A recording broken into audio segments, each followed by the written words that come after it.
Hello and welcome again to John's Poetry Channel.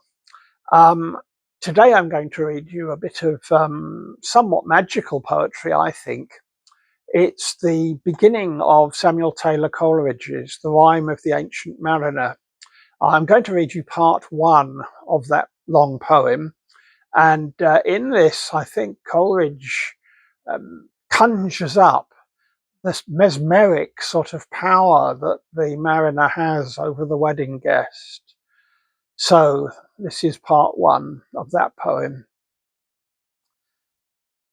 It is an ancient mariner, and he stoppeth one of three.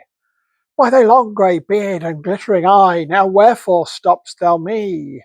The bridegroom's doors are opened wide, and I am next of kin. The guests are met, the feast is set, mayst hear the merry din. He holds him with his skinny hand. There was a ship, quoth he. Hold off, unhand me, grey-beard loon. Eftsoons his hand dropped he.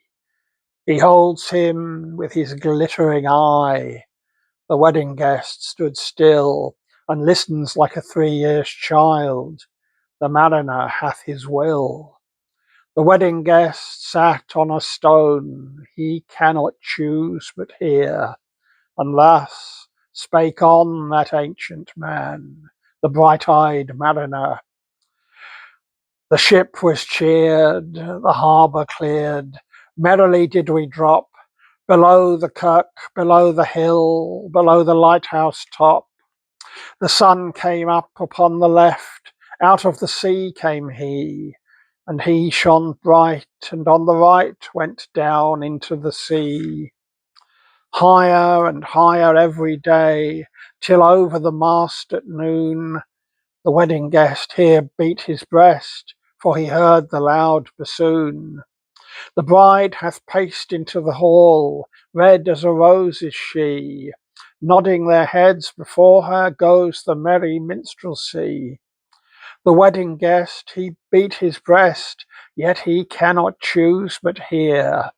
And thus spake on that ancient man, the bright-eyed mariner. And now the storm blast came, and he was tyrannous and strong. He struck with his o'ertaking wings, and chased us south along, with sloping masts and dipping prow, as who pursued with yell and blow, still treads the shadow of his foe, and forward bends his head. The ship drove fast, loud roared the blast, and southward aye we fled. And now there came both mist and snow, and it grew wondrous cold. And ice, mast high, came floating by, as green as emerald. And through the drifts the snowy cliffs did send a dismal sheen, nor shapes of men nor beasts we ken, the ice was all between. The ice was here, the ice was there, the ice was all around. It cracked and growled and roared and howled like noises in a swound. At length did cross an albatross, thorough the fog it came, as if it had been a Christian soul. We hailed it in God's name. It ate the food it ne'er had eat, and round it flew. The ice did split with a thunder fit, the helmsman steered us through.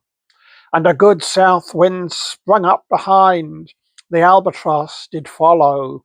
And every day for food or play came to the mariner's hollow. In mist or cloud, on mast or shroud, it perched for Vespers 9, whiles all the night through fog smoke white glimmered the white moonshine. God save the ancient mariner from the fiends that plague thee thus. Why look'st thou so? With my crossbow I shot the albatross.